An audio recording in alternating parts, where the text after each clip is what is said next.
ધોરણ 9 વિષય ગણિત ચેપ્ટર 5 યુક્લિડની ભૂમિતિનો પરિચય. આ પાઠમાં આપણે ગણિત વિશે થોડો ઇતિહાસ શીખીશું કે ભૂમિતિનો ઉપયોગ આપણા રોજિંદા જીવનમાં ક્યાં થયો છે અને ક્યાં થયો હતો. કારણ કે અહીંયા આગળ આપણે શીખ્યા છે સિંધુ ખીણની સંસ્કૃતિ, મોહેંજો-દરો, તેની માહિતી આપણે જે મેળવી છે, આ બધું જે નગર રચના હતી તેનામાં ભૂમિતિ અસર કરે છે. તેના કેટલાક ફોટોગ્રાફ્સ પણ બતાવીશ. એટલે આ જે પાઠ છે એમાં થોડો ગણિતમાં ભૂમિતિનો ઇતિહાસ શીખવાનો છે. કયા કયા ગણિત શાસ્ત્રી થઈ ગયા છે જેમાં ભૂમિતિનો ખૂબ જ વિકાસ થયો છે તેમના વિશે પણ માહિતી મેળવવાની છે. આ પાઠમાંથી 1 માર્કના 2 માર્કના સવાલો પૂછાય.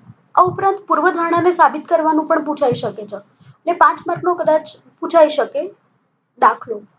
એટલે આપણે આમાંથી બધું જ તૈયાર કરવાનું છે.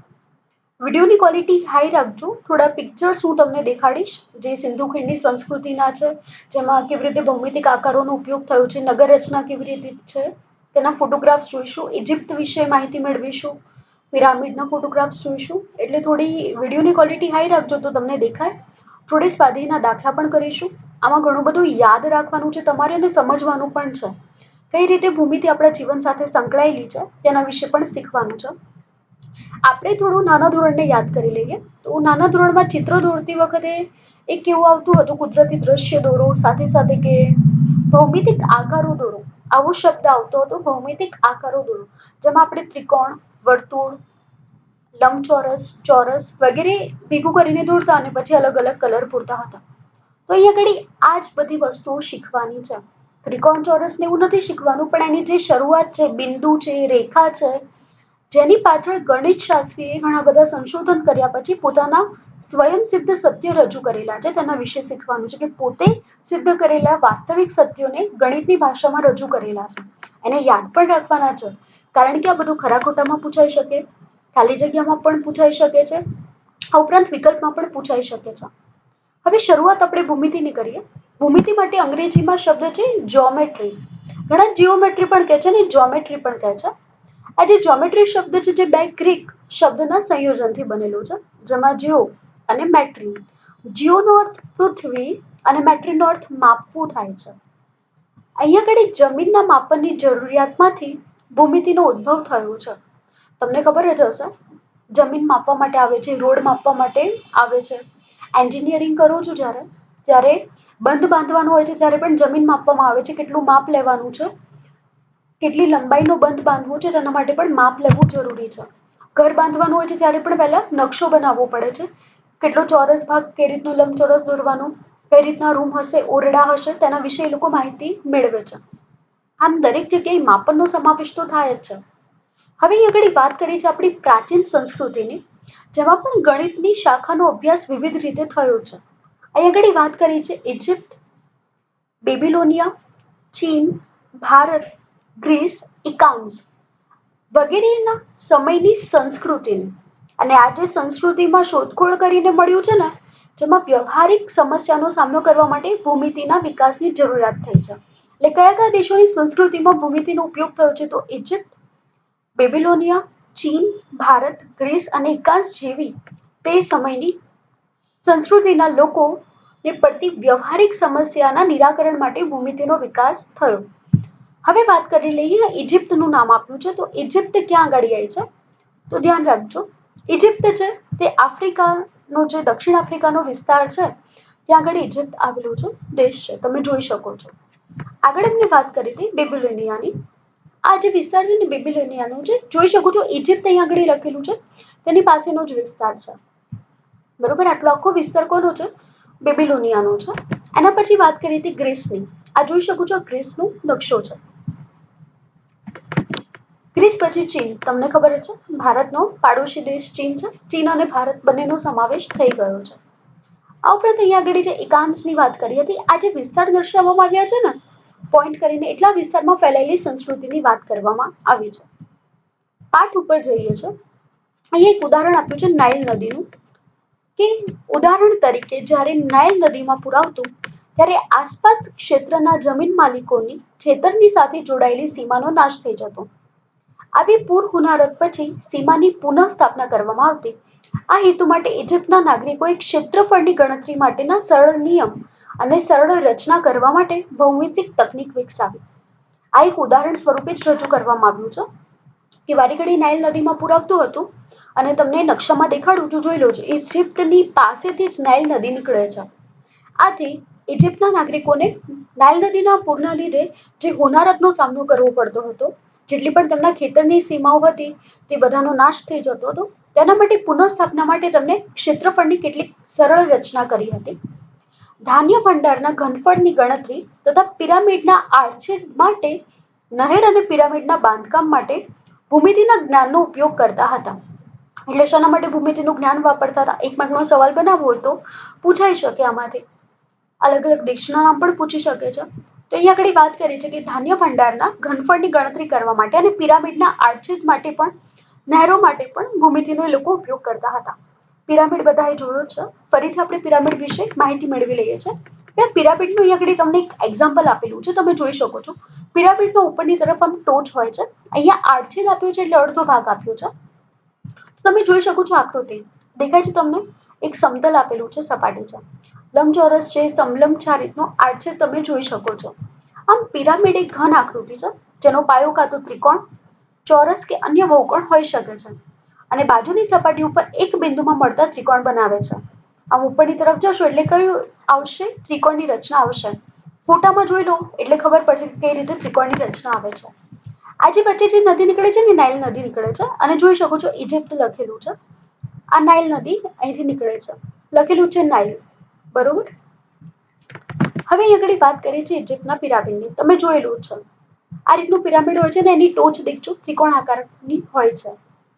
એનો આર્ચેજ પણ હોય છે. દેખો આ રીતે રચના હોય છે ત્રિકોણ આકારની, જે પિરામિડ દોરીને દર્શાવાયું છે, જેની ટોચ એક બિંદુમાં મળે છે. બિંદુ તમને ખબર જ છે. આ ઉપરાંત પણ બિંદુ, રેખા, રેખાખંડ તેની વિગતો પણ મેં અંદર રજૂ કરી છે. કારણ કે ઘણાને હજુ સુધી કન્ફ્યુઝન હોય છે કે કિરણને કઈ રીતે દર્શાવાય છે, રેખા કઈ રીતે દર્શાવાય છે, રેખાખંડ કેવી રીતે દર્શાવવામાં આવે છે, તેની વિગતો પણ રજૂ કરવામાં આવી છે વિડીયોમાં. આ પિરામિડનો આડછેદ છે. જોઈ શકો છો અહીંથી પિરામિડ તૂટેલું છે. આ રીતની રચના થાય છે, આકૃતિમાં તમને દર્શાવવામાં આવી છે. હવે વાત કરીએ આગળ પાઠ ઉપર. ભારતીય ઉપખંડમાં હડપ્પા અને મોહેંજો-દરો વગેરેમાં ખોદકામ વખતે જાણવા મળ્યું કે સિંધુ ખીણની સંસ્કૃતિ, જે અંદાજે ઈસવીસન પૂર્વે 3000 વર્ષની છે, ત્યાં ભૂમિતિનો વ્યાપક ઉપયોગ જોવા મળ્યો છે. એટલે ખોદકામ કરતા હડપ્પા અને મોહેંજો-દરોમાં માહિતી મળી કે ભૂમિતિના ઉપયોગથી તે લોકોએ નગર રચના કરી હતી. ઉચ્ચ પ્રકારનો સંગઠિત સમાજ હતો, જેમને શહેરો યોજનાબદ્ધ અને સુવ્યવસ્થિત રીતે બનાવ્યા હતા. શહેરો ઉત્તમ રીતે વિકસતા હતા અને ખૂબ સારી રીતે નિર્માણ પામ્યા હતા. ઉદાહરણ તરીકે રસ્તા એકબીજાને સમાંતર અને ગટર વ્યવસ્થા ભૂગર્ભમાં હતી. મકાનના ઓરડા જુદા જુદા આકારના હતા. તે બતાવે છે કે નગરજનો માપન અને વ્યવહારિક અંકગણિતમાં કુશળ હતા. બાંધકામમાં ઉપયોગમાં લેવાતી ઈંટો ભઠ્ઠામાં પકવવામાં આવતી હતી. તેની લંબાઈ, પહોળાઈ અને જાડાઈનું ગુણોત્તર 4:2:1 હતું. એટલે આ બધા માપ સાથે તે લોકો ઈંટો ભઠ્ઠામાં પકવતા હતા. તમે લોકોએ ધોરણ 6 માં આનો અભ્યાસ કરી કાઢ્યો છે. આ ઉપરાંત તમારે મેહરગઢ વિશે પણ આવી ગયો હતો, જેના ઘરો લંબચોરસ આકારના હતા. તે વિશે માહિતી મેળવી છે. આ ઉપરાંત હડપ્પાની મોહેંજો-દરોમાં તમે નગર યોજના અને ગટર યોજના એની ટૂંકનોંધો પણ સમાજમાં તમારે આવતી હતી. એટલે આ બધું તમે શીખી ગયા છો. એના થોડાક પિક્ચર્સ આપણે જોઈ લઈએ કેવી નગર યોજના હતી. આ જોઈ શકો છો હડપ્પાની તમને ફોટોગ્રાફ્સ બતાવ્યા છે. ખોદકામ કરતા આવી રીતના આખાને આખા શહેરો મળી આવ્યા છે. આ જોઈ શકો છો. આ પાણી રાખવા માટે કુવા જેવી રચના જેવું દેખાય છે. ઈંટોથી આ બધી રચના કરવામાં આવી હતી, જે ખોદકામમાં મળી આવી હતી. આ જોઈ શકો છો મોહેંજો-દરોના આપેલું છે માહિતી. આ મોહેંજો-દરોની રચના છે. આના આધારે ખબર પડી હતી કે તે લોકો ભૂમિતિનો ઉપયોગ કરતા હતા. આ જોઈ શકો છો. જે સમૂહ સ્નાનાગર હતું ને તેના વિશે આપ્યું છે. ગ્રેટ બાથ મોહેંજો-દરો. આ રીતનું સ્નાનાગર હશે તેવું માનવામાં આવે છે. અને સિંધુની જે સંસ્કૃતિ છે ને એનું પિક્ચર છે. કેટલા એરિયામાં ફેલાયેલી છે જોજો. તમે ધોરણ 6 માં સમાજમાં વિશે માહિતી મેળવી લીધી હતી. ગુજરાતના કેટલાક વિસ્તારોમાં પણ ફેલાયેલી છે. સુરેન્દ્રનગર પાસે આવેલા રંગપુર ગામમાં પણ ઘણા બધા ખોદકામ કરતા નિશાનીઓ મળી આવી હતી. કચ્છમાં પણ મળી આવી છે. આ ઉપરાંત પાકિસ્તાનમાં જ મેહરગઢ આવેલું છે. અને તમને ખબર જ છે આઝાદી પહેલા પાકિસ્તાન ભારતમાં જ હતું, જેના લીધે આ સંસ્કૃતિ જે મળી આવી હતી પાકિસ્તાનમાંથી તે પણ એવું કહેવાય છે કે આ ભારતની જ સંસ્કૃતિ છે, જે સિંધુ ખંડની સંસ્કૃતિ કહેવાય છે, આટલા વિસ્તારમાં ફેલાયેલી હતી. તેને ખોદકામ કરતા ઘણી બધી વિગતો પ્રાપ્ત થઈ હતી. હવે વાત કરીએ પાઠની. હવે સમજો આ વાત હતી કે આપણે ભારતમાં ક્યાં આગળ ભૂમિતિનો ઉપયોગ જોવા મળ્યો હતો. પ્રાચીન ભારતની વાત કરીએ, આપણને ખબર જ છે વેદશાસ્ત્રનું ભારત ગણાય છે. વૈદિક કાળમાં ભૂમિતિનો ઉદ્ભવ માટે પૂજાની જે વેદી અગ્નિકુંડ હોય છે તેના ઉપરથી પણ ખ્યાલ આવે છે. સુલભાસૂત્ર નામનું જે પુસ્તક છે જેમાં ભૌમિતિક રચનાનો આખો ગ્રંથ આપેલો છે. જેમાં તમને ખબર હશે હવન કુંડનું જે કુંડ બનાવવામાં આવે છે ને, જે મોટાભાગે અત્યારે ચોરસ જ હોય છે, પણ તેમાં અલગ અલગ ક્ષેત્રફળ, સ્થાન અને આકારના કુંડ બનાવેલા હતા. તેની માહિતી આપવામાં આવી છે. હું તમને સુલભાસૂત્રનો એક ફોટો બતાવું છું, જેનું પોસ્ટર જ દેખાઈ આવે છે કે કઈ રીતે ભૌમિતિક આકૃતિને રજૂ કરવામાં આવે છે. આ જોઈ શકો છો, આ સુલભાસૂત્ર છે. બરોબર, આનો ફોટો છે જેની અંદર તમે જોઈ શકો છો ભૌમિતિક આકારોનો સમાવેશ કર્યો છે. આ રીતે હવનકુંડ વિવિધ પ્રકારના બનાવવામાં આવતા હતા. પાઠમાં તેના વિશે જ આપ્યું છે કે સુલભાસૂત્ર શું છે, તો તેમાં ભૌમિતિક રચના માટેનો મહત્વપૂર્ણ ગ્રંથ છે. વૈદિક કાળમાં ભૂમિતિનો ઉદ્ભવ, પૂજા માટેની સામગ્રી, વેદી અગ્નિકુંડોના નિર્માણના કાર્ય કરવામાં આવતા હતા. પવિત્ર અગ્નિને વધુ પ્રભાવશાળી બનાવવા સ્થાન, આકાર અને ક્ષેત્રફળની સ્પષ્ટ રીતે નક્કી થયેલા આદેશોનું પાલન થતું હતું. એટલે સુલભાસૂત્રમાં જે આદેશો આપ્યા હતા તેનું પાલન કરી અને અગ્નિકુંડ બનાવવામાં આવતો હતો. ગૃહસ્થ કર્મકાંડ માટે ચોરસ અને વર્તુળાકાર વેદીનો ઉપયોગ થતો હતો. યાદ રાખજો, ગૃહસ્થ કર્મકાંડ માટે ચોરસ અથવા વર્તુળાકાર વેદી વાપરતા હતા. જાહેર પૂજાના સ્થળો માટે લંબચોરસ, ત્રિકોણ, સમલંબ સંયોજનથી બનતા આકારોનો પ્રયોગ કરતા હતા. હવે શ્રી યંત્રની વાત આપી છે, જે અથર્વવેદમાં રજૂ કરેલું છે. એ અંદરો અંદર ગૂંથાયેલા 9 સમદ્વિબાજુ ત્રિકોણનું સંયોજન કરે છે. તમે નાના ધોરણમાં શીખી ગયા છો સમબાજુ, વિષમબાજુ, સમદ્વિબાજુ ત્રિકોણ. જેની 2 બાજુ સરખી હોય તેવા ત્રિકોણને સમદ્વિબાજુ ત્રિકોણ કહે છે. શ્રી યંત્ર બધાએ પૂજા કરેલી હશે. શ્રી યંત્ર લક્ષ્મીજીનું યંત્ર કહેવામાં આવે છે. અને લક્ષ્મી પૂજન વખતે શ્રી યંત્રની પૂજા કરવામાં આવે છે. તેનો ફોટો પણ હું તમને દેખાડું છું. અને અંદર તમે ધ્યાનથી જોજો ફોટાની અંદર કે ત્રિકોણ એવી ચોક્કસ રીતે ગોઠવાયેલું છે કે જેના 43 ઉપત્રિકોણ બને છે. અને આ વેદીઓને બનાવવા માટે શુદ્ધ ભૌમિતિક પદ્ધતિનો ઉપયોગ થતો હતો. છતાં પણ તેની પાછળના સિદ્ધાંતોની ચર્ચા કરવામાં આવી નથી. આપણે આ બધું જોયું છે, પણ ક્યારેય પણ ગણિતની દ્રષ્ટિથી જોયું નથી કે આટલા ત્રિકોણ છે, આટલા ઉપત્રિકોણ બને છે. તમે ફોટામાં જોઈ શકો છો, શ્રી યંત્રનો ફોટો દર્શાવું છું. આ જોઈ શકો છો ત્રિકોણ દેખાય છે તમને, કેટલા બધા ત્રિકોણ છે. ત્રિકોણની અંદર પણ આ એક મોટો ત્રિકોણ દેખાય છે. ત્રિકોણની અંદર પણ નાના ત્રિકોણો છે. આખી રચના છે શ્રી યંત્રની. અને આ જે શ્રી યંત્ર છે એમાં એવું કહેવાય છે કે 43 ઉપત્રિકોણ છે. નાના નાના ત્રિકોણ અંદર જે બને છે એની સંખ્યા કેટલી છે? 43. તમે મોટો ત્રિકોણ જોઈ શકો છો. આ એક મોટો ત્રિકોણ તમને દેખાય છે. ધારીને જોશો તો આડો ત્રિકોણ પણ દેખાશે. આ વાત હતી શ્રી યંત્રની. આમ આપણી આસપાસ પણ ઘણા એવા પરિબળો છે જેનામાં આપણે ભૌમિતિક આકારોને જોઈ શકીએ છીએ. હવે વાત એ થાય છે ભૂમિતિના વિકાસની. તો ભૂમિતિનો વિકાસ અને ઉપયોગ વિશ્વમાં દરેક સ્થળે થયો જ છે. બહુ અવ્યવસ્થિત રીતે થયો છે, વ્યવસ્થિત પદ્ધતિથી નહીં. અમુક જગ્યાએ વધારે વિકાસ થયો છે, શોધખોળ થઈ છે, જ્યારે અમુક જગ્યાએ નથી થયું. પ્રાચીન વિશ્વમાં ભૂમિતિના આ વિકાસની આ ગતિવિધિની એક રોચક વાત છે કે તેનું જ્ઞાન પેઢીઓ સુધી મૌખિક રીતે અથવા તાડના વૃક્ષના પાન પર સંદેશ લખીને અથવા અન્ય પદ્ધતિઓ દ્વારા આપવામાં આવતું હતું. ધોરણ 6 માં આપણે શીખી ગયા છે કે ઇતિહાસને સાચવવા માટે મૌખિક રીતે વેદકાલીન ઇતિહાસ છે, જેમ કે આપણા પુસ્તકો છે જેટલા પણ વેદો છે ચારે ચાર, તે મૌખિક રીતે યાદ રખાતા હતા અને પાછળથી લખવામાં આવ્યા હતા. આ ઉપરાંત ભુર્જ નામના વૃક્ષનો ઉપયોગ કરીને ભોજપત્ર ઉપર લખાણ લખાયું છે. તાંબાનો ઉપયોગ કરીને તામ્રપત્ર ઉપર લખાયું છે. તાડના વૃક્ષનો ઉપયોગ કરીને, તેની છાલનો ઉપયોગ કરીને, પાનનો ઉપયોગ કરીને તેના પર લખાણ લખાયા, તેને સાચવવામાં આવ્યા અને તેનો ઉપયોગ પાછળથી કરવામાં આવ્યો છે. અહીંયા એ જ વાત કરી છે કે આ પદ્ધતિથી આપણે કેટલીક માહિતીને સાચવી રાખી હતી.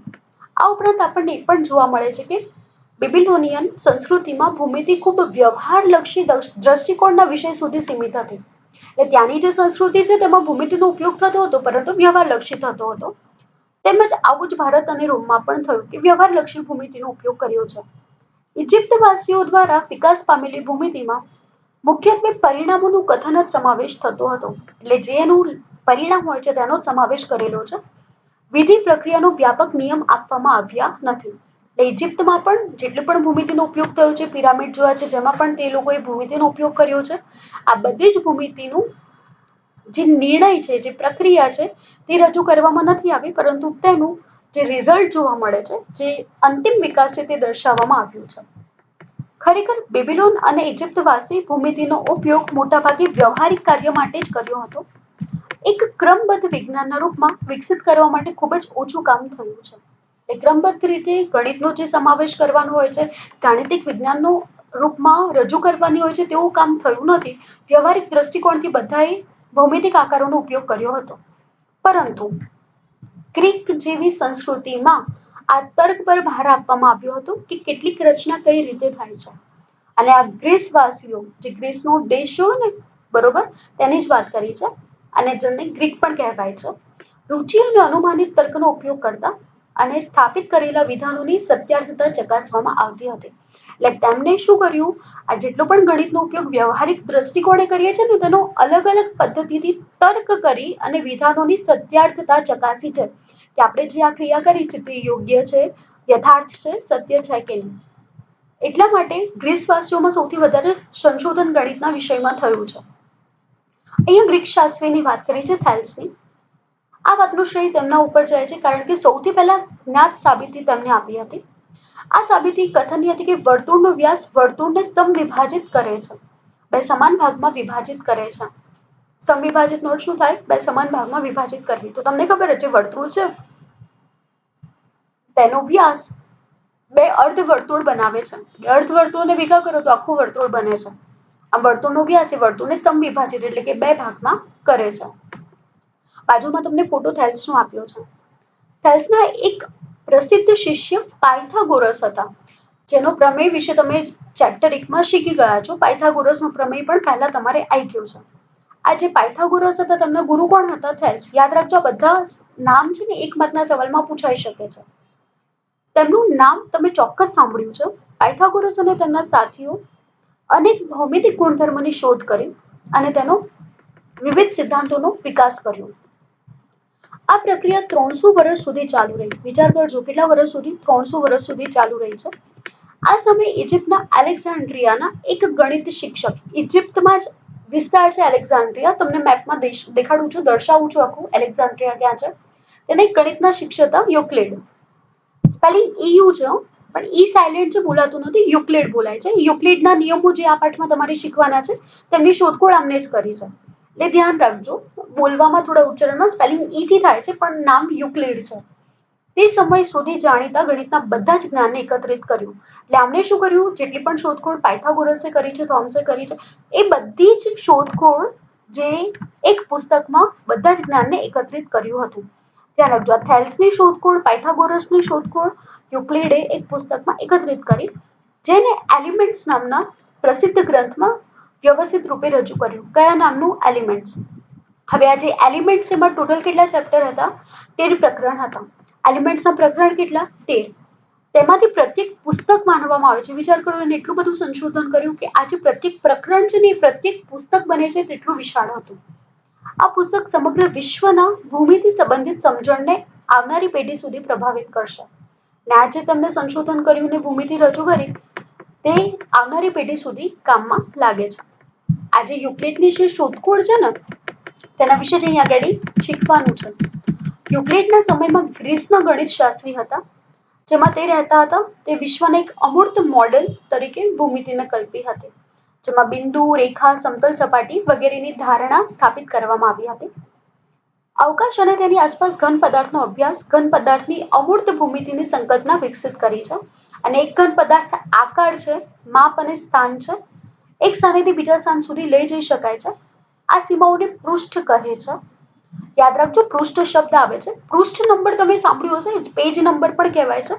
પૃષ્ઠમાં ખાલી લંબાઈ અને પહોળાઈ હોય, એટલે એની જે સીમા હોય છે ને, કોઈ પણ આકારની સીમા એટલે કે લંબાઈ પહોળાઈ, તેને શું કહેવાય છે? પૃષ્ઠ. જે પણ મેં આગળ સમજાવ્યું છે, આકૃતિ દોરીને સમજાવ્યું છે, જેના વિશે વધારે શીખીશું. અત્યારે જે બેઝિક કોન્સેપ્ટ છે એને સમજાવી દઉં છું. તે અવકાશના એક ભાગને બીજા ભાગથી અલગ કરે છે અને તેને કોઈ જોડાઈ હોતી નથી, જાડાઈ નથી હોતી, બંને ભાગ એકબીજાથી અલગ છે, બંને અવકાશ એકબીજાથી અલગ છે. ધ્યાન રાખજો, શબ્દોની સમજજો. બિંદુ, રેખા, સમતલ સપાટી બધું આકૃતિ દોરીને દર્શાવ્યું છે તે શીખીશું. પૃષ્ઠની સીમા એ વક્ર અથવા સીધી રેખા હોય છે અને આ રેખાઓને અંત્ય બિંદુઓ પણ હોય છે. કોઈ ચોરસ હોય છે તેની શું હોય છે? 4 અંત્ય બિંદુ હોય છે અને શેનાથી બનેલું હોય છે? રેખાથી બનેલું હોય છે. તે વક્ર પણ હોઈ શકે છે અને સીધા પણ હોઈ શકે છે. આના વિશે અહીં આગળ વાત કરી છે.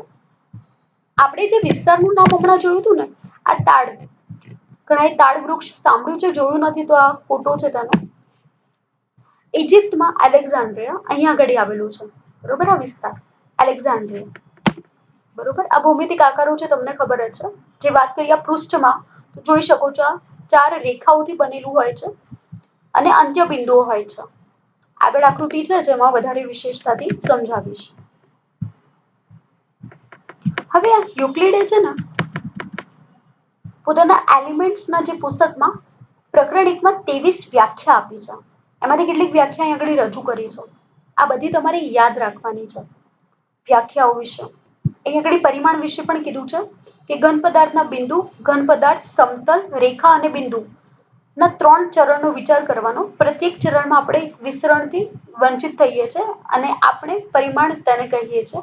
આવું એટલા માટે કહેવાય છે કે ઘન પદાર્થને 3 પરિમાણ, પૃષ્ઠના 2 પરિમાણ અને રેખા 1 પરિમાણ હોય છે. બિંદુને કોઈ પરિમાણ હોતું નથી. આ રીતે યુક્લિડે પોતાના સંશોધન દ્વારા રજૂ કરેલું છે. પરિમાણ શું છે તેના વિશે 1 માર્કમાં પૂછાય, ધ્યાન રાખજો. હવે સૌથી ઇમ્પોર્ટન્ટ ક્વેશ્ચન આ છે, જે યાદ રાખવાનું છે, નિયમ નથી, આ એમને રજૂ કરેલી વ્યાખ્યાઓ છે, જેમાં બિંદુ એ કોઈ ભાગ નથી, રેખા એ પહોળાઈ વગરની લંબાઈ છે. હું એકનું એક 2 વાર બોલું છું, અહીંયા પણ છે અને આ બધું તમારે નોટમાં 2 વાર લખવાનું છે એટલે તમને યાદ રહી જાય. ખાલી જગ્યામાં પૂછે, ખરા ખોટામાં પૂછે, MCQમાં પૂછે. ખાલી જગ્યાએ કોઈ ભાગ નથી, બિંદુ એ કોઈ ભાગ નથી. રેખા એ પહોળાઈ વગરની ખાલી જગ્યા છે તો લંબાઈ છે. ખરા ખોટામાં પણ પૂછી શકે છે એટલે ધ્યાન રાખજો. રેખાના અંતમાં બિંદુઓ હોય છે, જે પોતાના પર બિંદુઓની સાથે સમાન રીતે રહેલી હોય તેવી રેખા એક સીધી રેખા છે.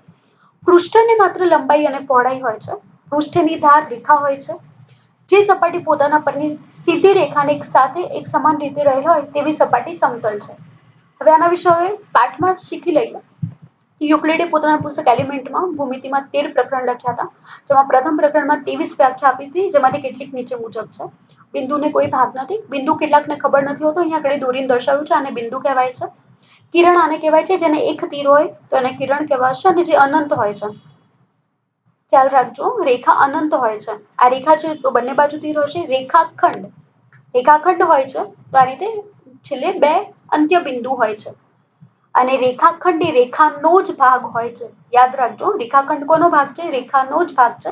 શબ્દને સમજો, રેખાને ખંડિત કરો છો એટલે કે ખંડ કરો એટલે ટુકડો કરો એટલે શું થઈ ગયું? રેખાખંડ. ખ્યાલ આવી ગયો? અને આ જે રેખાખંડ છે ને એના ઉપરથી જ પૂર્વધારણા આવે છે. યુક્લિડે 5 પૂર્વધારણા રજૂ કરેલી છે, જે રેખાખંડ ઉપર પણ આધારિત છે, જેના વિશે આપણે શીખીશું. બરોબર. રેખાને અંત્ય બિંદુ હોય છે. અંત્ય બિંદુ જે છે આ રેખાખંડ સ્વરૂપે હોય છે. અંત્ય બિંદુ એટલે છેલ્લે આ 2 બિંદુ હોય ને શું બોલાય? અંત્ય બિંદુ. જે પોતાના પરના બિંદુઓની સાથે સમાન રીતે રહેલી હોય તેવી રેખા સીધી રેખા છે.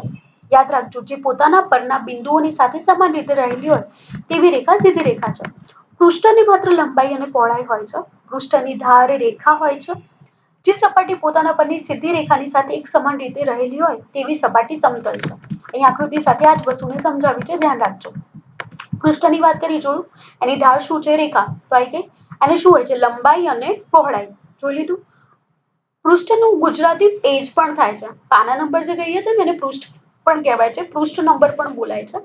પૃષ્ઠ એટલે પેજના સંદર્ભમાં નથી. અહીંયા આગળ ખાલી તમને દર્શાવ્યું છે કે પૃષ્ઠ એટલે રેખા દ્વારા જેની નિર્માણ થાય છે અને જેમાં લંબાઈ અને પહોળાઈ હોય છે તે પૃષ્ઠ કહેવાય છે. પૃષ્ઠ વિશે આગળ ચોપડીમાં પણ હમણાં સમજાવી દીધું છે. પછી સમતલ. અહીંયા આગળ જે સમતલની વ્યાખ્યા આપી છે ને એ છે. હવે ધ્યાન રાખજો, જે સપાટી પોતાના પરની સીધી રેખાની, સપાટી પોતાના પરની, આ જુઓ છો રેખા ક્યાં છે? સપાટી પર છે.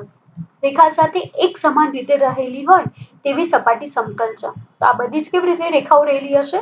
એક સમાન રીતે. તો આને શું બોલાય? સમતલ. જોઈ શકો છો સમતલ, જેને પ્લેન અથવા ફ્લેટ પણ કહે છે. જેના પર આવેલી રેખાઓ એકબીજા સાથે કેવી રીતે ગોઠવાયેલી હોય છે? એક સમાન રીતે ગોઠવાયેલી હોય છે. આ વાત હતી વ્યાખ્યાઓની. હવે છે યુક્લિડના નોંધેલા સ્વયંસિદ્ધ સત્યોની. કોની? યુક્લિડના નોંધાયેલા સ્વયંસિદ્ધ સત્યો. આ યુક્લિડે પોતે જ સિદ્ધ કરેલા છે અને સત્ય સ્વરૂપે સ્વીકારાયેલા છે. બરોબર? 7 તમને આપેલા છે. અહીંયા આગળ મેં પ્રયત્ન કર્યો છે કે હું તમને સમજાવી શકું, કેટલુંક આકૃતિ દ્વારા રજૂ કરવામાં આવ્યું છે. એક્ઝામ્પલ તરીકે જ છે, એટલે ધ્યાન રાખજો, ખાલી તમારી સમજણ માટે. આને ખાસ યાદ રાખજો, કારણ કે આ સ્વયંસિદ્ધ સત્યોનો ઉપયોગ સ્વાધ્યાય 5.1 માં આપણે કરવાનું છે. કે ક્યાં આગળ આ સ્વયંસિદ્ધ સત્યનો ઉપયોગ થાય છે યુક્લિડના, તે પણ શીખવાનું છે. એટલે સાથે સાથને ખાસ યાદ કરી લેજો. વાત છે સ્વયંસિદ્ધ સત્યમાં. પહેલું, એક વસ્તુને સમાન હોય તેવી વસ્તુ એકબીજાને સમાન થાય. હવે સમજો, એક વસ્તુને સમાન હોય તેવી વસ્તુ એકબીજાને કેવી હોય? સમાન. જેમ કે એ અને બી છે, એને સમાન કોણ છે? બી. તો એ અને બી એકબીજાને કેવી હશે? સમાન હશે. જોઈ શકો છો એમ અને એન બંને સમલંબ દોર્યા છે ને, સમલંબ ચતુષ્કોણ છે. તો જો એમ છે એ કોને સમાન છે? એન ને. તો એમ અને એન બંને શું છે? એકબીજાને સમાન હશે. સાવ ઈઝી છે. ખાલી શબ્દો થોડા તમને ડિફિકલ્ટ લાગશે, પણ સમજશો તો આવડશે. સરખામાં સરખું ઉમેરીએ તો સરવાળા સરખા રહે. સરખામાં સરખું ઉમેરીશું તો સરવાળા એના કેવા રહેશે? સરખા. સરખામાંથી સરખું બાદ કરીશું તો બાદબાકી સરખી રહેશે. ઈઝી છે, યાદ રહેશે.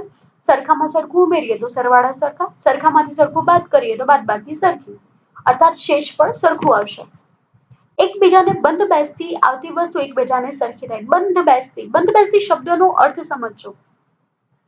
એક સરખી જ રચના ધરાવતા હોય અને શું બોલાશે? બંધ બેસતું. એટલે આપણે એક વસ્તુની ઉપર બીજી વસ્તુ મૂકીએ છીએ અને એક્ઝેક્ટ માપોમાપ એની ઉપર આવી જાય છે તો એને શું બોલાશે? બંધ બેસતું. ખ્યાલ આવ્યો?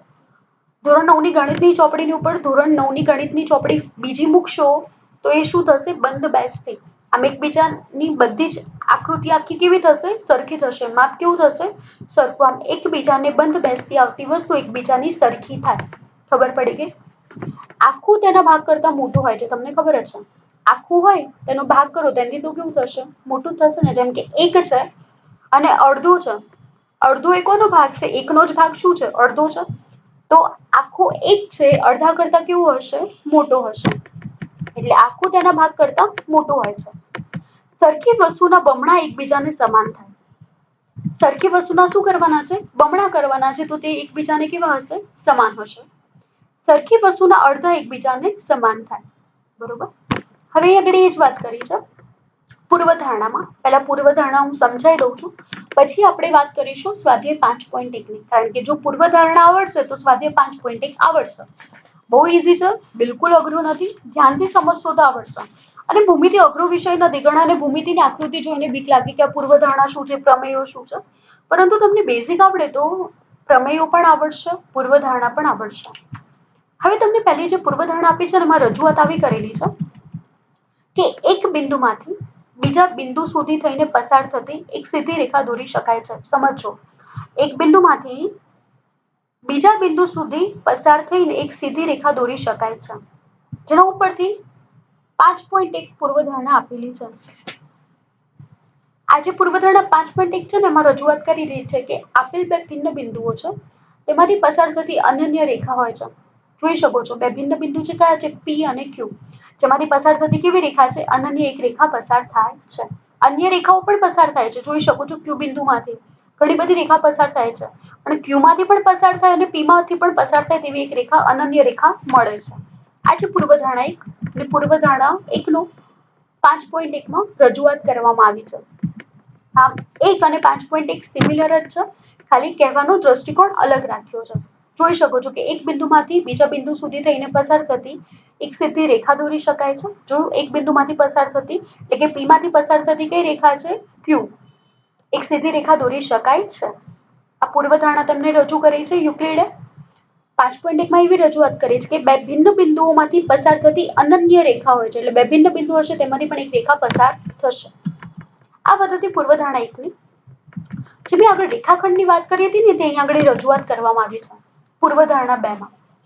એ શાંત રેખાને અનંત સુધી લંબાવી શકાય છે. અહીંયા આગળ શાંત રેખા એટલે શું?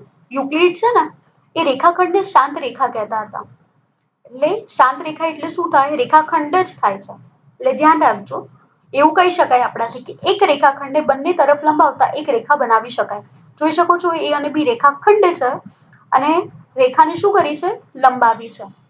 ખ્યાલ આવી ગયો? એટલે આ પૂર્વધારણા છે જે તમારે યાદ રાખવાની છે. પૂર્વધારણા 3, કોઈ પણ બિંદુની કેન્દ્ર લંબાઈ તથા કોઈ પણ લંબાઈથી ત્રિજ્યા લઈ અને વર્તુળ રચી શકાય છે. કોઈ પણ બિંદુ આપણે કેન્દ્ર તરીકે લઈ શકીએ છીએ અથવા તો કોઈ પણ લંબાઈ દ્વારા આપણે ત્રિજ્યા તરીકે લઈ અને વર્તુળને રચી શકીએ છીએ. અહીંયા જોઈ શકો છો આકૃતિમાં કોઈ પણ બિંદુને મેં કેન્દ્ર લીધું અને શું દોર્યું છે? વર્તુળ દોર્યું છે. ગમે તેટલી નાની સાઈઝ લઈ શકાય છે. લંબાઈમાં એવું માપ નથી નિશ્ચિત. ગમે તેટલું માપ લઈ શકાય છે લંબાઈનું, અને જે લંબાઈ લીધી છે અને તમે ત્રિજ્યા તરીકે દોરી અને વર્તુળને બનાવી શકશો. કોઈ પણ 1 સેન્ટીમીટર લઈ શકો છો, 2 સેન્ટીમીટર લઈ શકો છો, 5 સેન્ટીમીટર લઈ શકો છો. એટલે કે વર્તુળને દોરવા માટેનો નિયમ નથી. પરીક્ષામાં તમને આપ્યું કે 5 સેન્ટીમીટરનું વર્તુળ દોરો ત્યારે તમારે લંબાઈ કેટલી રાખવી પડે છે? એની ત્રિજ્યાની 5 સેન્ટીમીટર તમારે રાખવી પડે છે. પરંતુ જ્યારે તમને વર્તુળ દોરવાનું કહે છે ત્યારે તમે કોઈ પણ બિંદુને લઈને વર્તુળ દોરી શકો છો. કોઈ પણ લંબાઈની ત્રિજ્યા વાપરીને વર્તુળને દોરી શકાય છે. આ પૂર્વધારણા 3 છે. યાદ રાખજો, સાવ ઈઝી છે, એકદમ ઈઝી છે. ફરીથી રિપીટ કરાવી દઈશ બધી પૂર્વધારણા. ફરીથી સાથે સાથે આપણે સ્વયંસિદ્ધ સત્યને યાદ કરી લઈશું એટલે પાઠ તમારો અહીંયા જ પાક્કો થઈ જાય અને બધું યાદ રહી જાય. વાત કરીએ હવે પૂર્વધારણા 4ની. સાવ ઈઝી છે, આકૃતિ દ્વારા રજૂ કર્યું છે. બધા જ કાટખૂણા એકબીજા સાથે સરખા થાય. તમને ખબર જ છે આ વસ્તુ. કાટખૂણા હશે તો એનું માપ છે એકબીજા સાથે કેવું થશે? સરખું. અહીંયા આકૃતિ દોરી જોઈ શકો છો. આકૃતિ જુઓ, મોટો છે. આ શું છે? આકૃતિમાં ત્રિકોણ મોટો છે. ખૂણો એ મોટો છે, ખૂણો બી નાનો છે. પરંતુ ખૂણો એ અને બી નું માપ કેવું થશે? સરખું જ થશે. કાટખૂણા છે એટલે. આકૃતિ ભલે મોટી હોય કે નાની હોય, પણ કાટખૂણા છે એટલે કેટલું થશે? 90 અંશ થશે. આમ બધા જ કાટખૂણા એકબીજા સાથે સરખા થાય, ભલે ને પછી આકૃતિ મોટી હોય કે નાની હોય. ખ્યાલ આવી ગયો તમને?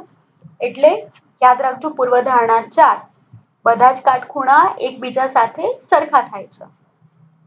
પૂર્વધારણા 5 છે. જો બે રેખાને કોઈ ત્રીજી રેખા છેદશે અને આ રેખાની એક જ બાજુ તરફના બે અંતઃકોણોનો સરવાળો કાટખૂણા કરતા ઓછો હોય તો પ્રથમ બે રેખાઓને આ ખૂણા તરફ અનંત સુધી લંબાવતા એકબીજાને છેદે છે. આમાં શું છે સમજજો. વાત કઈ રીતે કરી છે? ધ્યાનથી બે રેખાની વાત કરી છે. પહેલા એક એક શબ્દને છૂટો પાડીશું. જો બે રેખાઓને, આ જોઈ શકો છો બે રેખા કઈ છે? એક રેખા છે AB, બીજી રેખા છે CD. કોઈ ત્રીજી રેખા છેદે છે. દેખાયું તમને? ત્રીજી રેખા કઈ છેદે છે? PQ.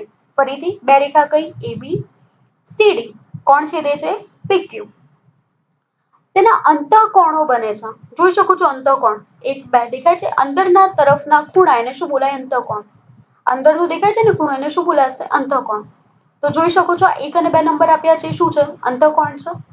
આ બેનો સરવાળો 180 થી ઓછો થવો જોઈએ, અર્થાત કાટખૂણાથી ઓછો હોવો જોઈએ. જોઈ શકો છો આ બંને કાટખૂણા બનતા નથી. 1 અને 2 કાટખૂણા બને છે તો નથી બનતા.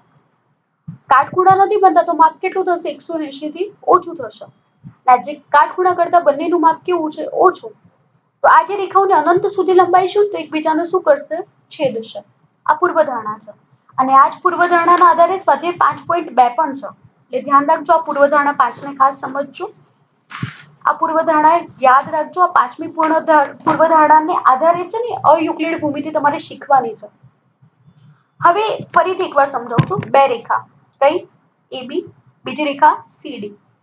ત્રીજી રેખા છેદે છે કઈ? PQ. અને એના અંતઃકોણ એટલે અંદરના ખૂણા, એનો સરવાળો કાટખૂણાથી ઓછો થાય તો પ્રથમ બે રેખાઓને આ ખૂણા તરફ અનંત સુધી લંબાવવામાં આવે. જે પ્રથમ બે રેખા હતી ને કઈ? AB અને CD, એને અનંત સુધી લંબાવશો. આગળ પણ ધારો કે લઈ જશો તો તે એકબીજાને છેદશે. ખ્યાલ આવી ગયો? આ નિયમ કયો છે? પૂર્વધારણા 5.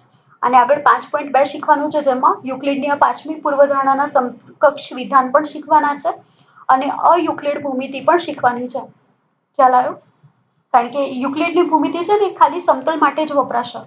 વક્ર સપાટીમાં નિષ્ફળ જાય છે પાછું. એ આગળ પણ તમારે પાછું આગળ એના વિશે ડિટેલમાં શીખવાનું છે. એટલે આ પૂર્વધારણા ખાસ યાદ રાખજો.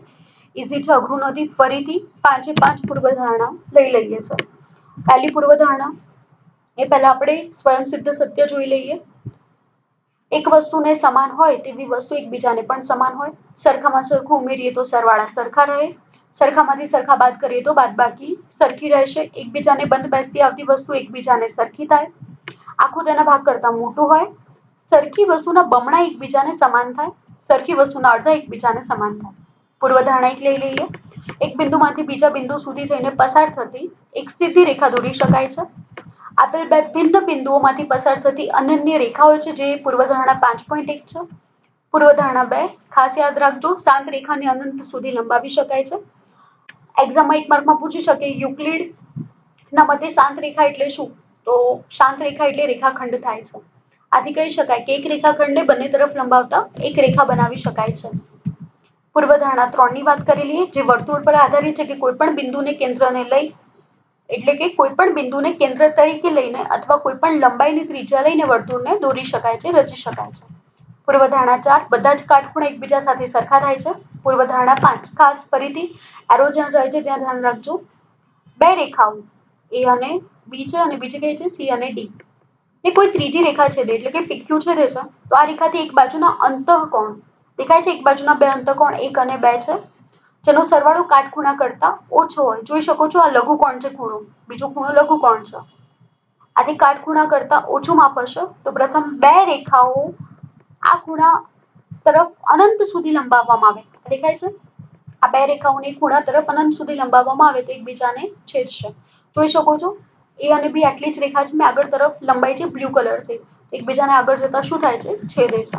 તો પૂર્વધારણા 5 છે. આ 5 યાદ રહી ગઈ પૂર્વધારણા. સ્વયંસિદ્ધ સત્ય યાદ રહી ગયા. હવે વાત કરીશું આપણે સ્વાધ્યાય 5.1 ની. ચોપડીમાં રકમ એકવાર વાંચી લઈએ એટલે તમને વધારે સ્પષ્ટ થઈ જશે. ચોપડીના આધારે આપણે જે શીખ્યા એ જ વિગતો અહીંયા છે. દેખાય છે 7 વ્યાખ્યાઓની વાત કરી છે તે. અને આગળ જોશો તમે તો આગળ સ્વયંસિદ્ધ સત્ય વિશે જ વાત કરી છે. પૂર્વધારણા શબ્દ એટલે શું છે અને સ્વયંસિદ્ધ સત્ય શું છે તેના વિશે. તો યુક્લિડે તેની વ્યાખ્યાથી શરૂ કરતા કેટલાક ગુણધર્મ સાબિત કર્યા વગર જ સત્ય વિધાન માનવાની કલ્પના કરી. અને આ કલ્પના વાસ્તવમાં સ્પષ્ટપણે વૈશ્વિક સત્ય હતી. એટલે સમજો આ સત્ય જ છે. એટલે આની કોઈ સાબિતી નથી. આ તમારે યાદ રાખવા જ પડશે. અને આ જે ભાગ કરી હતી સ્વયંસિદ્ધ સત્ય અને પૂર્વધારણા કહેવાય છે. પૂર્વધારણા શબ્દનો ઉપયોગ તેવી કલ્પના માટે કર્યો છે જે વિશિષ્ટ રીતે ભૂમિતિ સાથે સંબંધિત છે.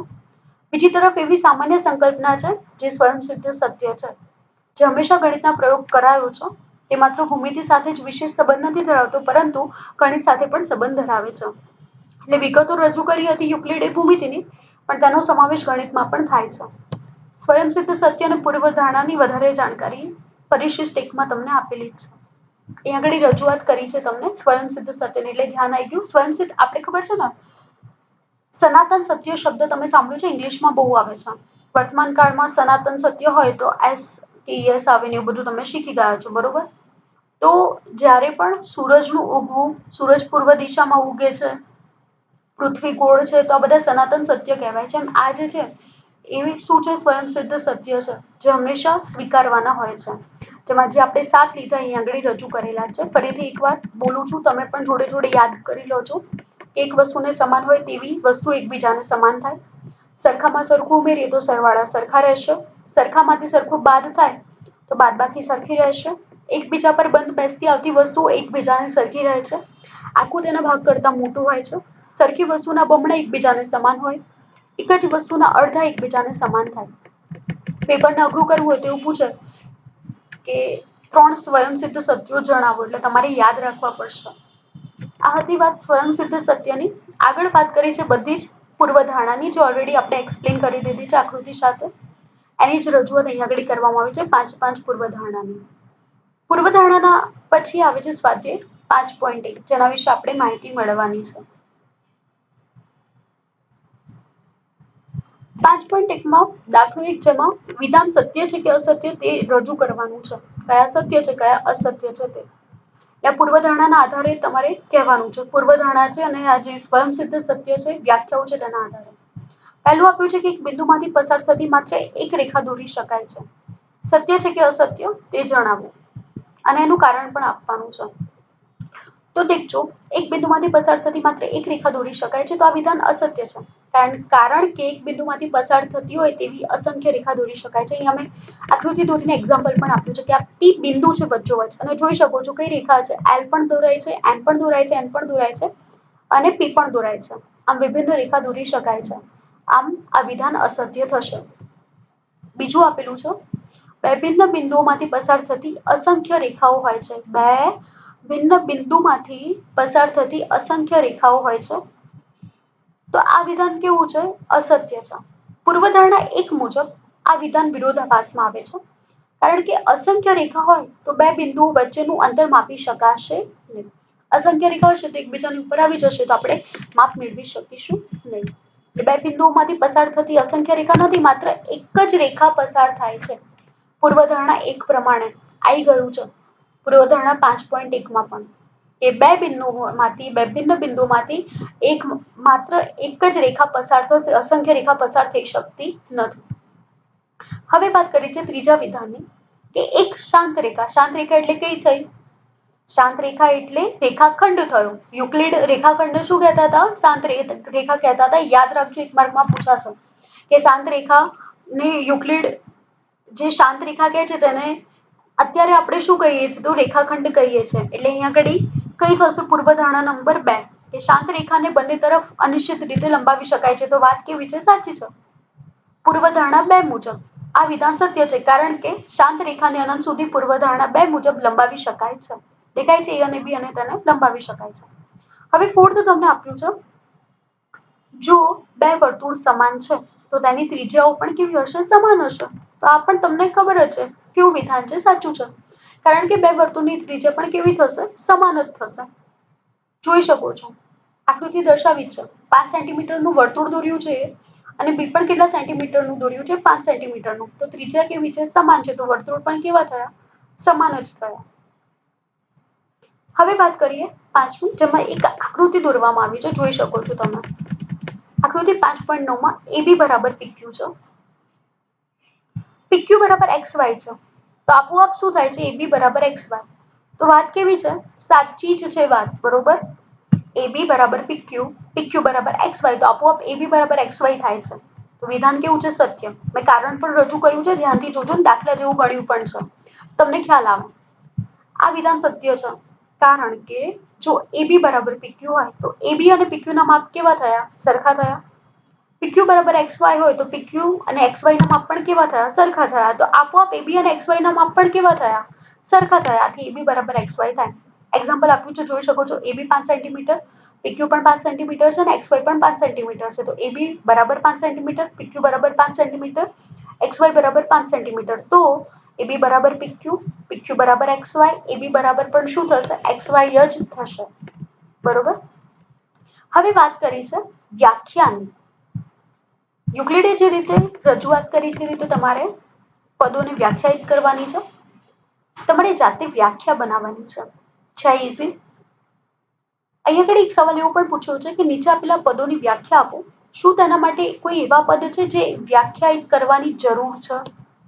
એ કયા છે અને તમે કેવી રીતે વ્યાખ્યાયિત કરી શકશો તે તમારે લખવાનું છે. જેમાં પહેલું આપ્યું છે સમાંતર રેખા. તમે તમારી રીતે પણ લખી શકો છો. બરોબર?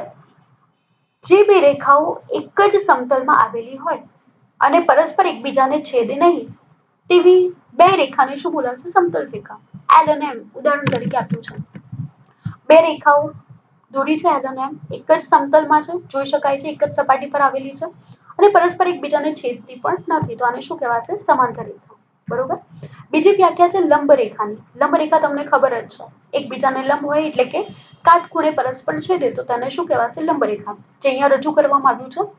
પરસ્પર કાટખૂણે છેદતી બે રેખાને લંબ રેખા કહે છે. બહુ ઈઝી છે. પરસ્પર કાટખૂણે છેદતી બે રેખાને શું કહેવાશે?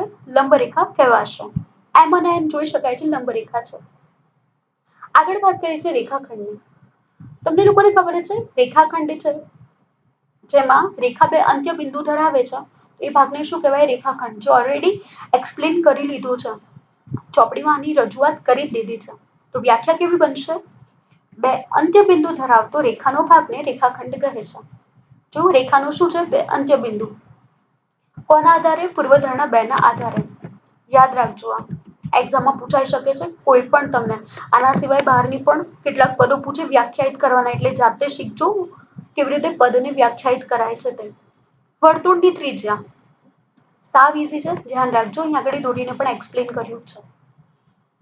વર્તુળના કેન્દ્ર અને પરિઘને જોડતા રેખાખંડને ત્રિજ્યા કહે છે. યાદ રાખજો, વર્તુળના કેન્દ્ર, આ બી કેન્દ્ર છે. પરિઘ એટલે તમને ખબર છે, પરિમિતિ અને પરિઘ વચ્ચે ડિફરન્સ છે. ચોરસની પરિમિતિ, લંબચોરસની પરિમિતિ શીખી ગયા છો, જેમાં ચારે બાજુનું માપ છે સપાટીનું, એને શું બોલાય છે? પરિમિતિ. વર્તુળમાં બાજુઓ હોતી નથી, એટલે આને શું બોલાય છે? પરિઘ બોલાય છે. એટલે કે આસપાસનું જે આ સપાટી છે એને શું બોલાશે? પરિઘ. એટલે ધ્યાન રાખજો, પરિઘ અને પરિમિતિમાં આટલો ડિફરન્સ છે. વર્તુળની ક્યારે પરિમિતિ ન હોય, હંમેશા વર્તુળનો પરિઘ એ જ શબ્દ વપરાશે. તો વર્તુળના કેન્દ્ર અને પરિઘને જોડતા, કેન્દ્ર છે બી અને પરિઘ પર આવેલા કોઈ પણ બિંદુમાં જોડતા રેખાખંડને શું બોલાશે? ત્રિજ્યા. દેખાય છે? એ બી રેખાખંડ સ્વરૂપે છે. વર્તુળના કેન્દ્ર અને પરિઘને જોડતા રેખાખંડને ત્રિજ્યા કહે છે. અહીંયા જોઈ શકો છો, એ બી રેખાખંડ એ વર્તુળની ત્રિજ્યા છે, જેમાં બી કેન્દ્ર છે ને એ વર્તુળના પરિઘ પર આવેલું બિંદુ છે. અહીંયા ધ્યાન રાખજો, અક્ષરો પેલા પ્રકાશના લીધે નથી દેખાતું, તો દેખજો, એ વર્તુળના પરિઘ પર આવેલું બિંદુ છે. હવે ચોરસની વ્યાખ્યા છે. ચોરસ તો તમને ખબર છે, પરંતુ વ્યાખ્યાના સ્વરૂપે કેવી રીતે લખશો તો ધ્યાન રાખજો. જેની ચારે બાજુ અને ખૂણા એકરૂપ હોય તો તેવા ચતુષ્કોણને ચોરસ કહે છે. ચારે બાજુ સરખી હશે અને ખૂણા પણ કેવા હશે? સરખા, એટલે કે એકરૂપ હશે. તો જોઈ શકો છો, એબી, બીસી, સીડી અને ઈડી એકરૂપ છે. એકરૂપની નિશાની પણ કરેલી છે. ખૂણો એ, ખૂણો બી, ખૂણો સી અને ખૂણો ડી પણ કેવું છે? એકરૂપ છે. તો આ શું હશે? ચોરસ હશે.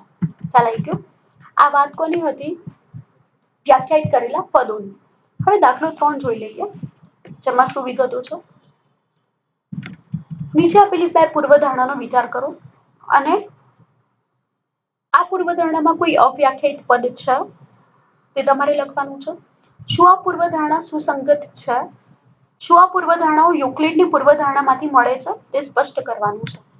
બહુ ઈઝી છે, સમજજો. જેમાં પહેલું આપ્યું છે, જો બે બિંદુ એ અને બી આપ્યા હોય તો તેમની વચ્ચે હોય તેવું બિંદુ સી મળે, તો હા શક્ય છે. એક રેખા પર ન આવેલા હોય તેવા ઓછામાં ઓછા 3 બિંદુઓ મળે છે, તો તે પણ શક્ય છે. એક જ લાઈન ઉપર રેખા પર નથી આવ્યા અને ક્યાં હશે બિંદુ? બહારની તરફ હશે, તો આ રીતે પણ ઓછામાં ઓછા 3 બિંદુઓ સરળતાથી મેળવી શકાય છે. તો આ પૂર્વધારણા 2 આપેલી છે આપણને. જોઈ લઈએ કેવી રીતે વિશ્લેષણ થાય છે. દાખલો 3, નીચે આપેલી બે પૂર્વધારણાનો વિચાર કરો, જેમાં પહેલું, જો બે ભિન્ન બિંદુઓ એ અને બી આપ્યા હોય તો તેમની વચ્ચે હોય તેવું એક બિંદુ સી મળે છે. ઉપરના વિધાન પ્રમાણે પૂર્વધારણા શક્ય છે. જોઈ શકાય છે, એ અને બી રેખાખંડ જેની વચ્ચે સી બિંદુ છે. આમાં આ વિધાનમાં બિંદુ અને રેખા અવ્યાખ્યાયિત પદ છે.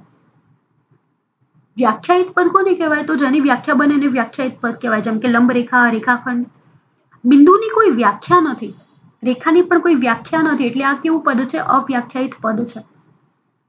અને અહીં આગળ એક વાત કરી હતી કે એક રેખા પર આવેલા ના હોય તેવા ઓછામાં ઓછા 3 બિંદુ મળે. કેટલા બિંદુ શોધવાના છે? 3. આ પૂર્વધારણા 5.1 ના અનુસરે છે, જેમાં બે ભિન્ન બિંદુ એ અને બી માટે સી બિંદુ એવું મળે છે જે એ બી પર આવેલું નથી. જોઈ શકાય છે, એ અને બી છે, રેખા પર છે, અને આ દેખાય છે સી છે, તે ક્યાં છે? એ બી રેખાખંડની બહાર છે. એટલે આ પણ પૂર્વધારણા રજૂ કરી શકાય છે. હવે વાત કરી છે દાખલાની. અહીં આગળ એક દાખલો આપ્યો છે નાનો, ખૂબ જ ઈઝી છે. દાખલો 4, એસી બરાબર બીસી થાય તેવું બિંદુ સી એ અને બી ની વચ્ચે છે. જે આપણે અહીં આગળ જોયું ને ત્રીજામાં પહેલું પૂર્વધારણા, તે રીતે જ આપેલું છે. સાબિતી કરવાનું છે કે એસી બરાબર 1/2 એબી છે. આકૃતિ દોરીને આખું સ્પષ્ટ કરવાનું છે. અને આ જે પ્રશ્ન 4 છે ને એના આધારે જ પ્રશ્ન 5, એટલે કે ચોથું આવડે તો તમને કયું આવડશે? 5મું આવડશે.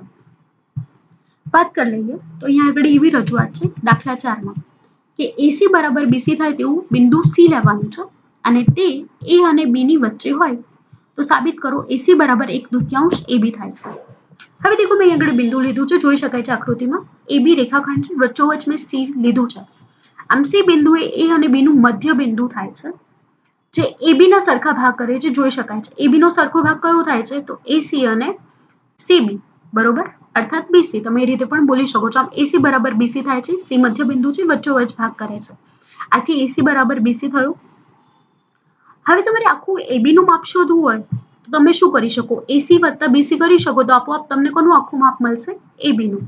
આમ એબી બરાબર શું થશે? એસી વત્તા બીસી. હવે તમને ખબર છે એસી બરાબર બીસી થાય છે, તો આપણે બીસી ના બદલે ફરીથી એસી લખીએ તો પણ ખોટું પડશે નહીં. બરોબર? કારણ કે સી શું છે? મધ્ય બિંદુ છે. એબી ના સરખા ભાગ કરે છે, આથી એસી બરાબર બીસી છે. ને અહીંયા આગળ એબી નું માપ શોધવું છે તો શું થાય? એસી વત્તા બીસી થાય. બીસી ના બદલે આપણે શું લખીશું? એસી. કારણ કે એસી બરાબર બીસી હોવાથી બીસી ના બદલે આપણે શું લખીએ છીએ? એસી. એસી કેટલી વાર આવ્યું? 2 વાર આવ્યું. એસી વત્તા એસી એટલે કેટલા થયા? 2 એસી થયા. કોના આધારે? સ્વયંસિદ્ધ સિદ્ધાંત જે સત્ય રજૂ કર્યા છે, સિદ્ધાંતો રજૂ કર્યા છે 4 મુજબ. એટલે યાદ રાખજો કોના આધારે સાબિત થાય છે. યાદ રાખજો યુક્લિડના સ્વયંસિદ્ધ સત્ય 4 છે ને, જેમાં આ રજૂઆત કરવામાં આવી છે કે એકબીજા ઉપર બંધ બેસતી આવતી વસ્તુ એકબીજાને સરખી થાય. જુઓ એસી અને બીસી એકબીજાને બંધ બેસતી આવે છે એટલે કે એક સરખી છે એટલે બરાબર છે. આથી બંને સરખી થાય છે એટલે એસી અને બીસી કેવા થયા? સરખા. જેના લીધે આપણે શું થયું? એસી વત્તા એસી કેટલા થયા? 2 એસી સ્વયંસિદ્ધ સિદ્ધાંત મુજબ, સત્ય મુજબ. બરોબર? આ 2 એસી છે 2 ગુણાકારમાં છે, સામે જાય તો શું થશે? ભાગાકાર થશે. તો એબી ભાગ્યા 2 થશે. બરાબર શું થશે? એસી સ્વયંસિદ્ધ સિદ્ધાંત 4 મુજબ. જે સ્વયંસિદ્ધ સત્ય 4 છે ને તેના મુજબ એ સરખી વસ્તુના અડધા એકબીજાને કેવા થાય? સમાન. જોઈ શકો છો એસી છે, એબી ના શું કરશો? અડધા કરશો તો આપોઆપ મળી જશે. આમ જોઈ શકાય છે કે એસી બરાબર એબી છેદમાં 2. આમ એસી બરાબર 1/2 એબી મળશે. આમ આપણને જે સાબિત કરવાનું કીધું હતું એસી બરાબર 1/2 એબી આપણને મળી જાય છે. આ રીતે દાખલો પૂછો. અને આ દાખલા 4 ના આધારે દાખલો 5 આપેલું છે, જોઈ શકો છો. જેમાં આપણે આવું સાબિત કરવાનું છે કે બિંદુ સી રેખાખંડ એબી નું મધ્ય બિંદુ કહેવાય. અને સાબિતી કરવાનું છે કે દરેક રેખાખંડને એક જ મધ્ય બિંદુ હોય. તમને ખબર છે કોઈ પણ રેખાખંડ હશે તો મધ્ય બિંદુ તો કેટલા આવશે? એક જ. આપણે આ જ વસ્તુ સાબિત કરવાની છે. તો સૌથી પહેલા તો આપણને મધ્ય બિંદુના ગુણધર્મ ખબર હોવા જોઈએ તો આપણે સાબિત કરી શકીએ. તો અહીંયા 2 ગુણધર્મ રજૂ કર્યા છે મેં. બિંદુ એ રેખાખંડની વચ્ચે આવેલું હોવું જોઈએ. પહેલી શરત આ છે મધ્ય બિંદુ માટેની કે રેખાખંડની ક્યાં આવેલું હોવું જોઈએ? વચ્ચે. બીજું, રેખાખંડની વચ્ચે બિંદુ સમાન અંતરે આવેલું હોવું જોઈએ. તો જ વચ્ચોવચ ભાગ પડે ને, સમાન અંતર હોવું જોઈએ બંને વચ્ચે. ઉપર જોઈ શકો છો આકૃતિમાં. દાખલા તરીકે રજૂ કર્યું છે મેં. જેમ આપણે અહીંયા આગળ જોયું હતું ને એસી બરાબર 1/2 એબી, એમ અહીંયા આગળ પણ એ જ રજૂ કર્યું છે. એક ઉદાહરણ તરીકે છે કે એડી બરાબર 1/2 એબી થયા છે. એસી બરાબર પણ 1/2 એબી થયા છે. આવું શક્ય બને? એડી પણ સરખા અને એસી પણ સરખા. એનો અર્થ શું થયું? એડી બરાબર શું હશે? એસી હશે. સ્વયંસિદ્ધ સત્ય 1 મુજબ એક વસ્તુને સમાન હોય તેવી વસ્તુ એકબીજાને પણ શું થાય? સમાન થાય. ફરીથી સ્વયંસિદ્ધ સત્ય 1 પ્રમાણે શું થાય છે? એક વસ્તુને સમાન હોય તેવી વસ્તુઓ એકબીજાને પણ કેવી થશે? સમાન થશે. આમ ડી અને સી બંને ક્યાં હશે? એબી ની વચ્ચોવચ હશે અને સમાન અંતરે છે. 2 શરતો આવી ગયા. એક તો વચ્ચે છે અને બીજું કેવું છે? સમાન અંતરે છે. ડી અને સી સમાન બિંદુ છે, ભિન્ન નથી. અર્થાત ડી બરાબર શું હશે? સી હશે. આમ દરેક રેખાખંડને માત્ર એક જ મધ્ય બિંદુ હોય. અહીંયા દેખો મધ્ય બિંદુ તો કયું છે? એક જ છે. કાં તો સી હશે કાં તો ડી હશે. ખ્યાલ આવી ગયો? આ રીતે ઉદાહરણ દ્વારા રજૂ કર્યું છે. એક્ઝામમાં આવું તમને પૂછાશે. જાતે સાબિત કરવાનું, જાતે ઉદાહરણ રજૂ કરવાના પૂછાશે. એ ધ્યાન રાખજો કે તમે જાતે કેવી રીતે કોઈ ઉદાહરણ બનાવી શકો છો. દાખલા 6 ની વાત કરી છે અહીંયા. આકૃતિ 5.10 એસી બરાબર બીડી છે, જોઈ શકાય છે. તો સાબિત કરો એબી બરાબર સીડી. ફરીથી એસી બરાબર બીડી છે તો સાબિત કરવાનું એબી બરાબર સીડી થાય. બહુ ઇઝી છે, સમજો. દાખલો રજૂ જ કર્યો છે અહીંયા આગળ આ સાબિતીનો. એક્ઝામમાં સાબિતી પૂછાઈ શકે છે એટલે ધ્યાન રાખજો. સાવ નાનો દાખલો છે ને સાવ ઇઝી છે. આ એબી અને સીડી એક રેખાખંડ પર દર્શાવ્યા છે. તો એબી વત્તા બીસી કરો બરાબર બીસી વત્તા સીડી કરો તો માપ કેવા થશે? સરખા. એબી વત્તા બીસી અને બીસી વત્તા સીડી. કઈ રીતે? તો જુઓ એસી બરાબર શું છે? એબી વત્તા બીસી છે અને બીડી બરાબર બીસી વત્તા સીડી છે. અહીંયા તમને આપી દીધું છે ને એસી બરાબર બીડી. તો આપણે એસી ના બદલે કેટલા લખ્યા? એસી ના બદલે કેટલા લખ્યા? આ એ અને સી છે એના બદલે કેટલા લખી શકો છો? એબી વત્તા બીસી. સોરી, બીડી ના બદલે કેટલા લખી શકો છો તમે? બીડી ના બદલે બીસી વત્તા સીડી લખી શકો છો. બીસી વત્તા સીડી. મેં લીટી પણ કરી છે, જોઈ શકો છો તમે. એસી ના બદલે એબી વત્તા બીસી બીડીના બદલે બીસી વત્તા સીડી લખ્યું છે. અહીંયા આગળ બંને કેવા છે? સરખા છે. તમે જોઈ શકો છો બીસી કેટલી વાર આવે છે? 2 વાર આવે છે. અહીંયા આગળ સરવાળામાં છે, બરાબરની સામે જાય તો શું થશે? બાદબાકી થશે. બીસી ને બીસી વચ્ચે પ્લસ માઇનસ હોવાથી નીકળી જશે. આથી આપોઆપ જવાબ શું સાબિત થઈ જશે? AB બરાબર CD, જે આપણે સાબિત કરવાનું છે તે. આમ રજૂઆત થઈ જશે કોના આધારે? સ્વયંસિદ્ધ સત્ય 3 ના આધારે. કે સરખામાંથી સરખા બાદ કરીએ તો બાદબાકી સરખી રહેશે. જોયું? સરખામાંથી સરખું બાદ કર્યું તો બાદબાકી કેવી રહી? સરખી. સરખું સરખું કયું હતું? બીસી માંથી બીસી પ્લસ બીસી માંથી માઇનસ બીસી બાદ કર્યા તો AB બરાબર શું નીકળ્યા? CD નીકળ્યા. શેના આધારે? સ્વયંસિદ્ધ સત્ય 3 ના આધારે. આ રીતે તમારે એક્ઝામમાં પણ રજૂ કરવાનું હશે કે યુક્લિડનું કયું સ્વયંસિદ્ધ સત્ય 3 વપરાયું છે, 4 વપરાયું છે, તે પણ એટલે યાદ રાખજો. હવે સમજો અહીંયા આગળ છેલ્લું છે. યુક્લિડના સ્વયંસિદ્ધ સત્યની યાદીમાં આપેલા સ્વયંસિદ્ધ સત્ય 5 એક સનાતન સત્ય કેમ માનવામાં આવે છે? પહેલા તો જોઈએ સ્વયંસિદ્ધ સત્ય 5 એ શું છે? અહીંયા પૂર્વધારણાની વાત નથી કરી, ધ્યાન રાખજો. પાંચમી પૂર્વધારણાને લઈને નથી, સ્વયંસિદ્ધ સત્યના આધારે છે. તો છે શું? તો એ દીકજો આખું તેના ભાગ કરતા મોટું હોય છે. તમને ખબર જ હશે, આખું એક છે એ અડધા કરતા હંમેશા કેવું હોય? મોટું. ને આ સત્ય વાસ્તવિક ધોરણે સ્વીકારાયેલું છે. તમે સફરજન છે એના 5 ભાગ કરો છો તો આખું સફરજન છે એના કરતા 5 ભાગ છે ને એ દરેક ભાગ કેવા હશે? હંમેશા નાના હશે. આમ આખું હંમેશા મોટું હશે. દુનિયામાં દરેક જગ્યાએ સ્વીકારાયેલું છે. ઉદાહરણ સફરજનનું આપ્યું. તમે કોઈ પણ વસ્તુનું ઉદાહરણ લઈ શકો છો. તો જે આખું હશે એ હંમેશા મોટું હશે તેના ભાગ કરતા. આથી દુનિયાના કક્ષાએ, વૈશ્વિક કક્ષાએ સ્વીકારાયેલું છે.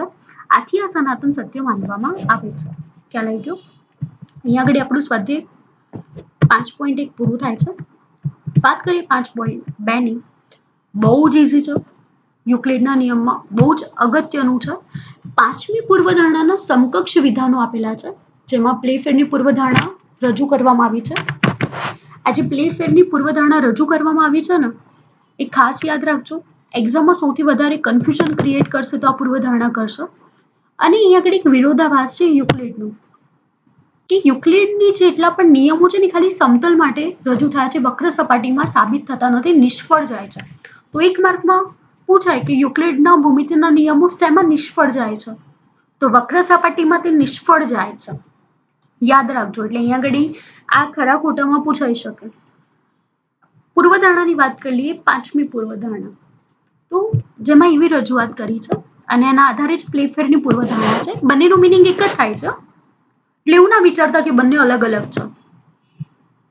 પાંચમી પૂર્વધારણાના સમકક્ષ વિધાનમાં પ્લેફેરની પૂર્વધારણા છે, જે બંને સરખું જ છે. પ્લેફેરની પૂર્વધારણા એ રેખાના દ્વારા રજૂઆત કરી છે, જ્યારે પાંચમી પૂર્વધારણા એક વિધાનમાં સમજાવી છે. સોરી. હવે સમજો, જેમાં પહેલું આપ્યું છે 2 રેખાને છેદતી રેખાની એક તરફના બંને અંતઃકોણનો સરવાળો 180 અંશ થાય તો બંને રેખા ક્યારેય છેદે નહીં. જે આપણે પાંચમી પૂર્વધારણામાં જોયું હતું ને કે 2 અંતઃકોણો કાટકોણથી નાના હોય તો તે બાજુની રેખાઓ એકબીજાને અનંત કક્ષાએ, અનંત દિશામાં છેદશે. આવું હતું. અહીંયા તો 180 આપી દીધું છે. અર્થ શું થયો? બંને કેવી હશે? કાટકોણ હશે. અને આના આધારે સ્વાધ્યાય 5.2 માં એકની એક જ વાત કરી છે, કશું નવું નથી. એ ધ્યાન રાખજો. અહીંયા મેં રજૂઆત બી કરી છે. જુઓ છો, લંબ આકારે છે, જોઈ શકો છો. તો બંને ખૂણા પડે છે 90-90 અંશ, અને 90 વત્તા 90 કેટલા થઈ ગયા? 180 અંશ થઈ ગયા. ખ્યાલ આવી ગયો તમને? આ રીતે હશે. આના જ આધારે પ્લેફેરની પૂર્વધારણા છે, સમજજો. દરેક રેખા L અને તેના પર ન હોય તેવા પ્રત્યેક બિંદુ P માટે, આ રેખા L છે, એના પર બિંદુ P નથી. એક અનન્ય રેખા છે, દેખાય છે? આ અનન્ય રેખા છે જે P માંથી પસાર થાય છે અને L ને કેવી છે? સમાંતર. આ પ્લેફેરની પૂર્વધારણા છે. 3 વાર લખજો, ખાસ યાદ રાખજો. એક્ઝામ 1 માર્કમાં પૂછાય કે પ્લેફેરની પૂર્વધારણા લખો, 2 માર્કમાં પૂછાય પ્લેફેરની પૂર્વધારણા સમજાવો. તમારે આ પૂર્વધારણા લખવી પડે ને આકૃતિ દોરીને સમજાવવી પડશે. આ પદ્ધતિ અને પૂર્વધારણાની કે 2 રેખા સમાંતર હશે, એકબીજાને છેદશે નહીં, અને જ્યારે સમાંતર રેખા હશે ને ત્યારે અંતઃકોણ કેટલાનો હશે? 180 નો હશે. સરવાળો. હવે વાત કરી છે અયુક્લિડ ભૂમિતિની. છે શું? સાવ ઈઝી છે, સમજજો. આ પાંચમી પૂર્વધારણામાં સાબિતી મેળવવા પ્રયત્નમાં યુક્લિડની ભૂમિતિથી અલગ ભૂમિતિનો ઉદય થયો. આ સંશોધન કરતા હતા. પાંચમી પૂર્વધારણામાં અલગ અલગ સાબિતી મેળવતા હતા, ત્યારે યુક્લિડની ભૂમિતિ સિવાય પણ અલગ ભૂમિતિ મળી ગઈ. તો આ જે ભૂમિતિ અલગ મળી ને યુક્લિડ સિવાયને, એને કયું નામ આપી દીધું? અયુક્લિડ ભૂમિતિ. અને આ જે ભૂમિતિ છે ને એ ગોલીય અવસ્થા માટે ઉપયોગી છે. એટલે આ જે અગત્યની ભૂમિતિ છે એને ગોલીય ભૂમિતિ કહેવાય છે. યાદ રાખજો કઈ ભૂમિતિ કહેવાશે? ગોલીય. ગોલીય શબ્દ તમને દેખાડે છે કે રેખા સીધી હશે નહીં. કયા આકારમાં હશે? ગોળાકાર, અર્થાત વક્ર આકારમાં હશે. કયા આકારમાં હશે? વક્ર આકારમાં. ગોલીય ભૂમિતિ વિશે એક્ઝામમાં પૂછાય. બરોબર, અહીંયા આકૃતિ આપી છે, જોઈ શકો છો. અહીંયા આપણે શું વાત કરી હતી? 180 અંશની વાત કરી હતી ને. આ વક્ર સપાટી જોવાય, દેખાય છે? એ બી ખૂણ આપ્યા છે, ગોલીય અવસ્થામાં છે, અને એકબીજાને કેવા છે? વક્ર અવસ્થામાં છે. તો ખૂણો એ 90 બનશે અને ખૂણો બી પણ કેવો બને છે? 90 બને છે. અને એ અને બી નો સરવાળો કરીએ તો આપણને આપોઆપ કેટલા મળશે? 180 મળે છે. તો આ છે જે યુક્લિડની ભૂમિતિ માત્ર સમતલમાં જ વપરાય છે. સમતલની આકૃતિ માટે જ વપરાશે અને તેના માટે જ માન્ય ગણાશે. વક્ર સપાટીમાં નિષ્ફળ જાય છે યુક્લિડની ભૂમિતિ. એટલે આજે 5મી સંશોધન હતી ને પૂર્વધારણાની, એ વખતની સાબિતીમાં ગોલીય ભૂમિતિનું સંશોધન થયું. અને આ પ્રકારનું જે સંશોધન છે એ અયુક્લિડ ભૂમિતિ કહેવાય છે. ખ્યાલ આવી ગયો? એટલે આપણે જોયું ને કે ગોલીય ભૂમિતિમાં ત્રિકોણના 3 ખૂણાનો સરવાળો 180 થી વધારે થાય છે. આમાં અયુક્લિડ ભૂમિતિ કહેવાશે. અને આના આધારે સ્વાધ્યાય 5.2 છે તે આપણે જોઈ લઈએ. ખાલી 2 જ દાખલા છે. વિડીયો થોડો તમને લેન્ધી લાગશે. 6 ચેપ્ટર ઇઝી, એક સાથે સમજશો તો આવડશે, એટલા માટે એક સાથે લીધું છે. એ આકૃતિમાં જોઈ શકાય છે. દેખાય છે 90 + 90. અંતઃકોણોનો સરવાળો તો આપણે એવું શીખ્યા હતા કે કાટકોણથી ઓછો ન થવો જોઈએ, કાટકોણ હોવો જોઈએ તો સમાંતર થાય. આ અયુક્લિડ ભૂમિતિ છે, વર્તુળમાં જોઈ શકાય છે. દેખાય છે ત્રિકોણ? માપ કેટલું થાય છે? 90 90. માપ વધી જાય છે, એના લીધે અહીં આગળ જ રજૂઆત થઈ છે. 90 કેટલા થયા છે? 180 થયા છે. આમ વક્ર સપાટીમાં યુક્લિડની ભૂમિતિ કેવી જશે? નિષ્ફળ જશે.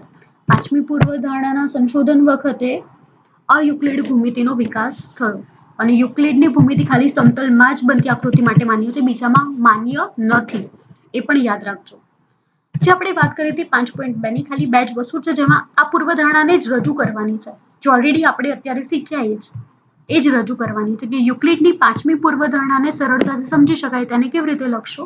તો આ રીતે લખી શકાય છે. 5મી પૂર્વધારણા સરળતાથી સમજાય એવી રીતે. આને યાદ રાખજો, આના આધારે જ મેં લખ્યું છે.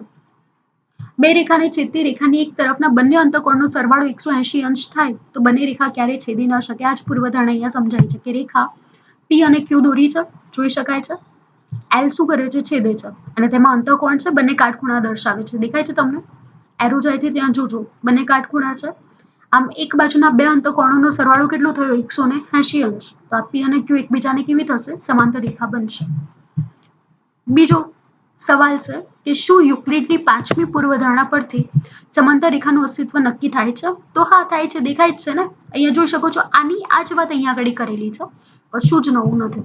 પી અને ક્યુ કેવા બને છે? એકબીજાને સમાંતર. જે અહીંયા આગળ પ્લેફેરમાં છે ને કે દરેક રેખા એલ અને તેના પર ન હોય તેવા પ્રત્યેક બિંદુ પી માટે અન્યની રેખા એમ હોય જે પી માંથી પસાર થાય અને તે શું હશે? એલ ને સમાંતર હશે. છે ને, એમ અને એલ કેવા છે? સમાંતર. આના જ આધારે છે કે યુક્લિડની 5મી પૂર્વધારણા પરથી સમાંતર રેખાનું અસ્તિત્વ નક્કી થઈ શકે છે. તો હા, 5મી પૂર્વધારણા મુજબ બે રેખા એમ અને એન મળશે જે એલ છેદે છે. એમ અને એન રેખા છે જેને કોણ છેદે છે? એલ. અને એક તરફના ખૂણા કેટલા થાય છે? 180 અંશ 100 થાય છે.